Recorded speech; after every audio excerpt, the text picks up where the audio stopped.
होने वाला भी है। ओम भूर्भुवः स्वः तत्सवितुर्वरेण्यं भर्गो देवस्य धीमहि धियो यो नः प्रचोदयात्। हमारे इस विद्वत मंच में विराजमान यशस्वी श्रीमद् भागवत कथा के वक्ता श्रीयुक्त नवलेश दीक्षित जी एवं इस आयुष ग्राम के संस्थापक राष्ट्रगुरु एवं यशस्वी आयुर्वेद के उद्गाता हमारे डॉक्टर वाजपेयी जी एवं हमारे विश्व हिंदू परिषद के जिलाध्यक्ष त्रिवेदी जी, आदरणीय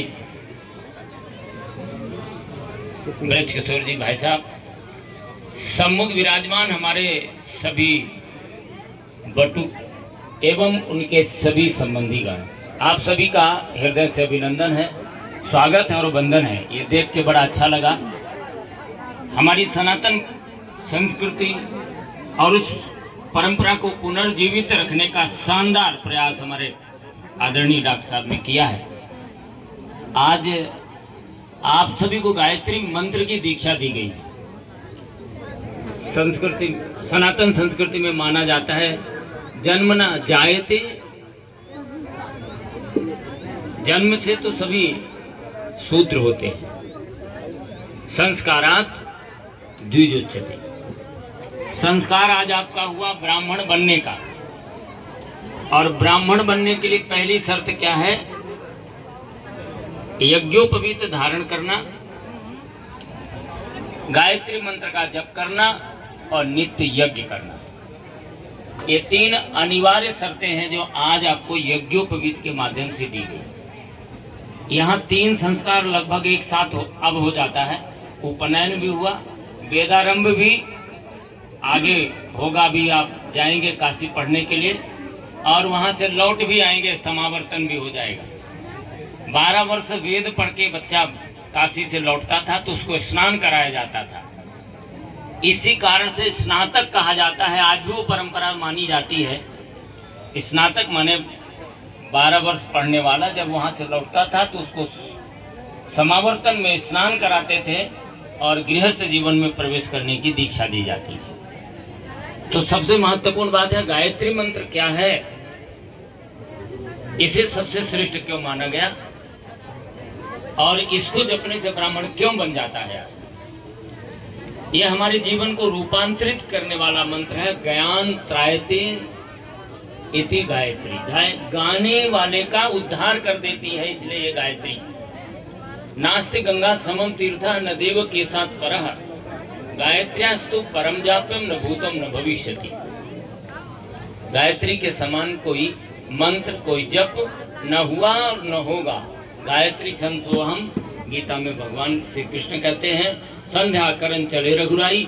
राम जी भी संध्या करते हैं, संध्या नाम गायत्री, गायत्री का ही नाम संध्या है।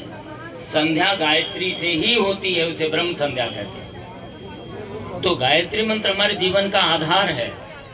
आप किसी देवता की मूर्ति कहीं मंदिर में लगा सकते हैं, उसकी पूजा प्रतिष्ठा कर सकते हैं, रोज प्रणाम कर सकते हैं, लेकिन गायत्री तो प्राण विद्या है। गाय माने प्राण, हमारे प्राणों का उद्धार करने वाली है। हम प्राणी है, हमारे प्राण हमारे श्वासों के साथ जुड़ी है गायत्री।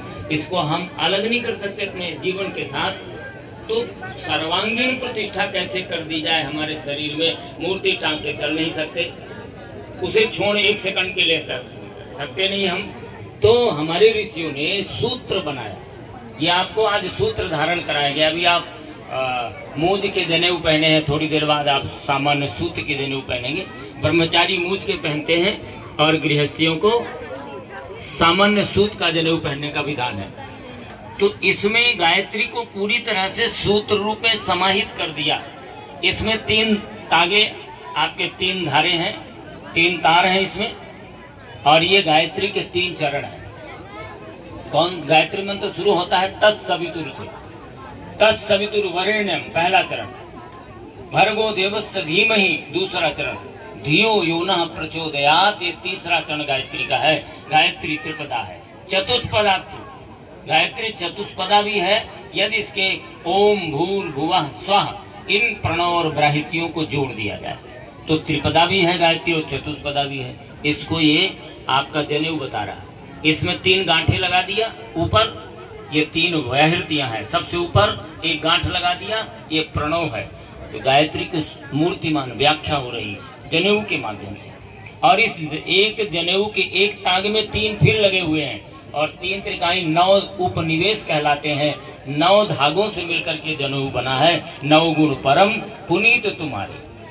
ये परशुराम जी को देख करके राम जी भी सिर झुका करके और कहते हैं हम आपसे युद्ध नहीं कर सकते, आपसे हम शास्त्रार्थ नहीं कर सकते, आपका हम प्रतिकार नहीं कर सकते, क्योंकि 9 गुणों से युक्त हैं आप। ये 9 गुण ये हमारे जो इस गायत्री मंत्र में है 9 शब्द हैं। तत् सवितु वरेण्यम भर्गो देवस्य धीमहि धियो यो नः प्रचोदयात्, ये 9 शब्द हैं। ये 9 शब्दों के जो दिव्य गुण हैं ये आपके अंदर इस मंत्र को जपने से जागृत हो जाएंगे। हमारे शरीर में 24 उपत्तिकाएं हैं जो अनेक शक्तियों और सिद्धियों से भरी हुई है। हमारे 7 चक्र हैं शरीर के अंदर। इस गायत्री मंत्र के जपने से पूरा शरीर झंकृत हो जाता है वीणा के समान। और जैसे स्वर लहरियों से 7 स्वरों में बहुत सुंदर सुंदर गाने निकलते हैं, जो जितना योग्य होता है उतने अच्छे गाने निकाल के विश्व प्रसिद्ध होता है, तानसेन बनता है। वही स्वर लहरियां इन गायत्री मंत्रों से भी आपके शरीर के अंदर उत्पन्न होती हैं और ये आपका रूपांतरण कर देती हैं, कायाकल्प कर देती हैं और आपको ब्राह्मण बना देती है। ब्राह्मण का मतलब है, आपने देखा होगा जब भगवान वामन का यज्ञोपवीत संस्कार हो रहा था तो उनके संस्कार को कराने के लिए स्वयं सूर्य देवता, गायत्री मंत्र के देवता, सविता देवता सूर्य भगवान हैं, वो प्रकट हुए थे और कर्मकांड संपन्न कराया था स्वयं देवगुरु बृहस्पति जी ने और ब्रह्मा जी ने मंत्र दिया था वहां। तो ये जब उनको कमंडल दिया ब्रह्मचारी बनाने के लिए तो कमंडल किसने दिया? कुबेर ने दिया। ब्रह्मचारी को मांगने का अधिकार है, ब्राह्मण बनने के बाद मांगने का अधिकार है, लेकिन अपने पेट के लिए मांगने का अधिकार नहीं है। समाज के लिए, यज्ञ के लिए, धर्म के लिए, संस्कृति के लिए, मानवता के लिए मांगा तो मदन मोहन मालवीय जी ने भी, लेकिन मांग करके उन्होंने विश्व हिंदू विश्वविद्यालय VHU बनाया और आज हमारे संस्कृत का केंद्र बना। मांगा तो परम पूज्य गुरुदेव पंडित श्रीराम शर्मा आचार्य जी ने भी, लेकिन उनका ब्राह्मणत्व सारी धरती पर सनातन संस्कृति का केंद्र बिंदु बना। उस पैसे से अपने पेट के लिए कभी ब्राह्मण नहीं मांगता, लेकिन उसके कमंडल में कुबेर का खजाना होता है। कभी ब्राह्मण गरीब नहीं होता। सुदामा को दरिद्र नहीं कहा, गरीब होना अलग बात है। वो दरिद्रो वो विशाल तृष्णा, जिसकी भूख बहुत बड़ी है। दरिद्र वो होता है जिसके चाह गई चिंता गई, मनवा बेपरवाह, जिसे कछु न चाहिए वह साहन का सा। सबसे बड़ा, इसलिए संतों को, ब्राह्मणों को महाराज कहते हैं। राजा की भी कामना होती है, संत और ब्राह्मण की लोक मंगल के अलावा कोई कामना नहीं होती। इसी विशेषता के कारण ब्राह्मण को देवता कहा गया, भूसुर कहा गया, पृथ्वी का देवता कहा गया। आज आपको पृथ्वी का देवता बनाया गया, लेकिन ये देवता आप बने तभी रहेंगे। यज्ञ पिता गायत्री माता, भारतीय संस्कृति के है निर्माता। आपको महान बनना है, शक्ति संपन्न बनना है, इस जनेऊ की रक्षा करना है तो गायत्री मंत्र का जप करना है। आज से 1 माला गायत्री मंत्र का जप करना अनिवार्य हो गया। यदि आप जनेऊ नहीं पहनते, आप गायत्री मंत्र नहीं जपते, तो यह जनेऊ आपका निष्फल हो गया और उसे सावित्री पतित कहा हमारे शास्त्रों ने, और वो फिर ब्राह्मणत्व से हीन हो गया। 3 दिन भी यदि आपने गायत्री मंत्र का जप नहीं किया लगातार तो सावित्री पतित हो गए। आपको फिर से जनेऊ करा करके जनेऊ पहनना चाहिए। इतना बड़ा आयोजन करके जनेऊ ब्राह्मणों का क्यों कराया जाता है? जैसे विवाह बड़ा बड़ा आयोजन करके होता है और विवाह को कोई नहीं भूलता 7 जन्म तक, वैसे हमारे जीवन के लिए और ब्राह्मण के लिए संस्कार है, तो विवाह से भी अधिक महत्वपूर्ण है। ये भूलने लायक नहीं है, इसलिए बड़े उत्सव के साथ मनाते हैं कि कभी भूल न जाए। बहुत सारे संस्कार होते हैं, भूल जाते हैं, लेकिन जनेऊ भूल गया, ये यज्ञोपवीत भूल गया, इसकी प्रेरणाएं जो आज शिक्षाएं दी गई ये भूल गया, तो फिर ब्राह्मणत्वहीन हो गए। इसलिए आज से ब्राह्मण बनने के लिए आपको गायत्री मंत्र का जप अनिवार्य करना है। किसी भी कीमत में गायत्री मंत्र का जप आप ऐसा ना हो कि ना करें। सूतक सोबर में मानसिक रूप से करना, माला लेकर नहीं करना, पर करना जरूर है, मन से करना। पर कोई ऐसा 3 दिन ना हो, चौथा दिन ना आने पाए कि आपने गायत्री मंत्र का जप नहीं किया। एक माला तो करना ही है, 1000 मंत्र, यानी 10 माला गायत्री मंत्र जो जपता है उसकी काया मनुष्य होते हुए भी ऐसी पावन और पवित्र हो जाती है कि उसके काया की पूजा देवता भी करते हैं, उसको प्रणाम देवता भी करते हैं। इसीलिए ब्राह्मण को देवता कहा गया, क्योंकि वो गायत्री मंत्र का जप करने वाला होता है और उसमें ऐसी शक्तियां और सिद्धियां होंगी कि मनुष्य के लिए वो संभव नहीं होगा। आप जगह जगह पूजा पाठ आचार्यत्व का काम करेंगे, आपको आशीर्वाद भी देना होगा, उसके कल्याण की बात भी करनी होगी। और आपके पास यदि कल्याण की शक्ति नहीं है तो आप कहाँ से कल्याण करेंगे? और ये शक्ति आपको कहाँ से मिलने वाली है? गायत्री मंत्र से मिलने वाली है। ब्राह्मण के लिए किसी दूसरे देवता की पूजा करने का विधान नहीं कहा शास्त्रों ने। यद्यथा अग्निदेवानाम ब्राह्मणों मनुष्याणाम बसंत ऋतूनाम यम चास्मि गायत्री छंदसाम। और वाल्मीकि जैसे समर्थ जिनको भगवान भी क्षमा नहीं कर पाए तो क्या किया था उन्होंने? लोग कहते हैं मरा मरा कहे होंगे इसलिए वो सिद्ध हो गए। मरा नहीं कहा, आप उसका तत्व दर्शन समझिए। और ये तत्व दर्शन मैं समझा रहा हूँ। वाल्मीकि रामायण जब उन्होंने लिखा तो गायत्री मंत्र के अक्षरों का प्रयोग किया। 24 अक्षर, अक्षर 24 परम पुनीता, इसमें 24 अक्षर है। इनमें बसे शास्त्र श्रुति गीता, 7 शब्द लिखा उन्होंने, फिर 1000 श्लोक लिखा, फिर तत् शब्द आया, 1000 श्लोक। ऐसे गायत्री मंत्र के एक एक अक्षर को लिख करके 1000 श्लोक लिखकर संपुट लगाया। गायत्री मंत्र का प्रत्येक अक्षर बीज मंत्र है, बीज मंत्र बहुत शक्तिशाली होता है। तो उन्होंने क्या किया? राम में क्या होता है? ब्रह्म पहले है, शक्ति बाद में है। लेकिन मारा शब्द क्या है? माँ पहले है, रा बाद में, जगदम्बा पहले है। और यही जगदम्बा को उन्होंने, जब भगवान भी क्षमा न कर सके तो माँ के शरण में चले जाओ, माँ तो सर्व स्नेहमयी होती है। इसलिए उसी परमात्मा को, उसी ब्रह्म को माँ के रूप में उपासना गायत्री मंत्र में किया गया है। गायत्री मंत्र में किसी देवी देवता की उपासना नहीं है। ओम माने प्रणव, भू माने दुख नाशक, भू माने प्राण स्वरूप, भुआ माने दुख नाशक, स्व माने सुख स्वरूप, तत् माने उस परमात्मा को जिसको भी मानते हो आप। कोई देवता का नाम नहीं लिया। आप राम जी को मानते हो, कृष्ण जी को मानते हो, दुर्गा को मानते हो, काली को मानते हो, जिसको भी मानते हो कोई भेद नहीं है। तत् माने वह, सवितु माने जो सारी सृष्टि को पैदा करता है वही भगवान है। वरेण्य है, इस धरती में जानना है तो भगवान को जानो, इससे अधिक दूसरा जानने की कोई अच्छी वस्तु नहीं है। वरेण्यम भर्गो माने पाप नाशक, जिसके भी हृदय में भगवान आएंगे उसके जीवन का पाप नष्ट हो जाएगा। भर्गो देवस्य, देवस्य माने अलौकिक। आप भगवान के बिना रह नहीं सकते हो पर भगवान को देख भी नहीं सकते हो।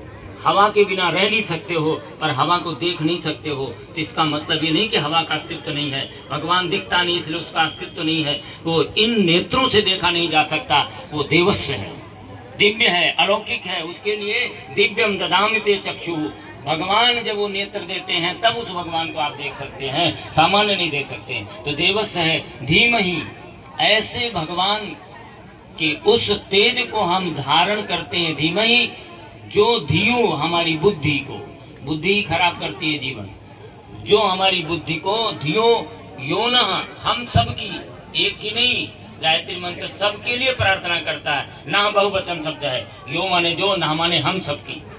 प्रचोदयात, प्रचोदयात प्रेरित करना बना नहीं है। प्रेरित करना तो एक डकैत भी प्रेरित कर देता है किसी को कुछ करने के लिए, एक दुष्ट आदमी भी प्रेरित कर सकता है। लेकिन यहाँ वो प्रेरणा की बात नहीं है, सन्मार्ग में प्रचोदयात, फोर्स के साथ आप सन्मार्ग में लगा दीजिए, ये भगवान से प्रार्थना की गई है। इसलिए महामंत्र है और इस मंत्र की साधना आपको अनिवार्य रूप से करना चाहिए। बहुत सारी शिक्षाएं आपको आचार्य जी ने दिया। आपके कमर में एक बेल्ट बांध दिया, मूंज का, आप करधनी बांध दिया। क्यों बांध दिया? इस कर्मकांड का केवल आप कर्मकांड करोगे तो समझ नहीं आएगा। कर्मकांड के माध्यम से जो शिक्षा कांड दिया गया था, सिखाया गया था, वो समझना चाहिए। आप देखे होंगे कमर में पट्टा बांध के रखता है, सैनिक बांध के रखता है कि नहीं रखता है? सतर्कता, सतर्कता का प्रतीक है। आप अपने जीवन को सतर्कता पूर्वक जिए, आप सतर्क रहिए अपने जीवन के लिए। यह स्वर्णिम काल है आपके जीवन का। यदि आपने इस क्षण को व्यर्थ बिताया तो ये 25 साल यदि खराब कर दिया तो 75 साल रोना होगा, और इस 25 साल में कष्ट सह लिया तो 75 साल आपको हंसते हुए बीतेगा। ये सतर्क रहिए अपने जीवन के लिए, ये शिक्षा दी गई आपको। इसके लिए आपको दंड दिया गया। गुरुकुलों में पहले जंगल में लोग रहते थे ना, वहाँ हिंसक जीव जंतु होते थे और दुष्ट दुराचारी भी लोग आते थे। उनसे सामना करना है तब शस्त्र और शास्त्र दोनों लगेगा कि नहीं? परशुराम जी के हाथ में इसीलिए तो शस्त्र और शास्त्र रहता था। जो शास्त्र से मान जाए तो अच्छी बात है, पहले तो शास्त्र से ही आदमी को मनाना चाहिए। जब वो शास्त्र से नहीं मानेगा तो शस्त्र का प्रयोग आपको करना ही पड़ेगा। ये भी शिक्षा दी गई, दंड दिया गया आपको। दंड दिया पर उसको ब्रह्म दंड कहा। ये साधारण दंड नहीं, किसी के ऊपर आप मार दो। उचित होने पर 1000 बार विवेक से शास्त्रयुक्त समझ करके फिर इसका प्रयोग आप करने के लिए अधिकृत हो, इसलिए उसको ब्रह्म दंड किया। ऐसे ही जो भी आपको यहाँ पर शिक्षण दिया गया यज्ञोपवीत के माध्यम से, वह एक दिव्य प्रेरणा थी जो आपके जीवन का अंग बन जाए और ऐसे आप ब्राह्मण बन गए। यज्ञ करना अनिवार्य है, यज्ञ विज्ञान है। आपने यहाँ देखा, आगे भी देखेंगे, बहुत सारे कुंडों की आकृति, कुंडों के प्रकार, सामग्री, मंत्रों का प्रभाव। और ऐसा मंत्रों का प्रभाव होता है कि भागवत में आपने देखा ना, जब जन्मेजय ने कहा कि आप ऐसा मंत्र बोलो कि इंद्र सहित तक्षक यहाँ चला आए, तो मंत्र से इंद्र सहित तक्षक आग की ओर आने लगे। तो आस्तिक मुनि दौड़ पड़े, ये तो अनर्थ हो जाएगा सृष्टि का। मंत्रों में ये शक्ति है। दैवाधीना जगत सर्वे दैवा मंत्राधीना, और वो मंत्र ब्राह्मणोधीना। आप ब्राह्मण कौन होगा?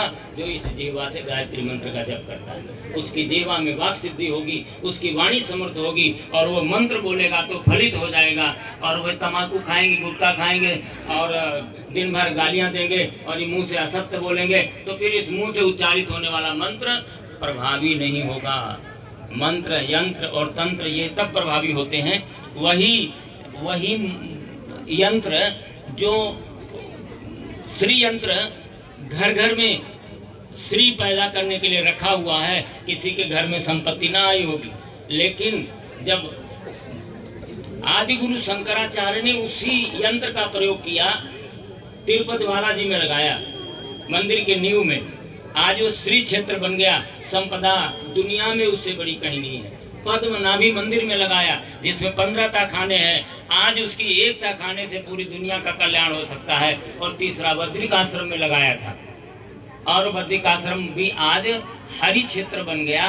तो आप समझिए कि ये प्रयोगता का स्तर था। मंत्र तो वही लगाया था, यंत्र वही लगाया था, श्री यंत्र जो आज हम लगा रहे हैं अपने घरों में, तो हमारे कोई फायदा नहीं हो रहा। लेकिन आदि गुरु शंकराचार्य ने जहाँ जहाँ लगा दिया, वो समझ में आ गया कि इस यंत्र का प्रभाव क्या होता है। तो यंत्र, मंत्र, तंत्र सिद्ध तभी होते हैं जब आपकी वाणी की और अपने जीवन की पवित्रता होती है। इसीलिए ब्राह्मण से लोग कराते हैं। तो आप ब्राह्मण बन रहे हैं तो ब्राह्मण बनिए, नित्य यज्ञ करिए और नित्य गायत्री मंत्र का जप करिए, तो आप जो कहेंगे वो सार्थक और सफल होता चला जाएगा। इन्हीं शुभकामनाओं के साथ अपनी बात को हम यहीं पर विश्राम देते हैं। बहुत बहुत धन्यवाद। आपने बड़े धैर्यपूर्वक सुना है। इस जीवन का अंग भी बना लेंगे तो हमारा कहना सार्थक हो जाएगा।